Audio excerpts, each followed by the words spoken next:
किया, लेकिन वो कुआं सांप बिच्छुओं से भरा था और शहर की आबादी से बहुत दूर था, और पानी भी उसका कड़वा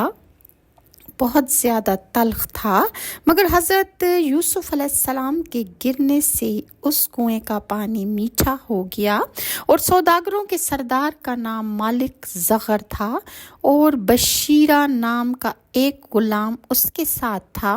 वो गुलाम पानी हासिल करने के लिए इस कुएं पर आया, और पानी के वास्ते इस कुएं में जब उसने डोल डाला,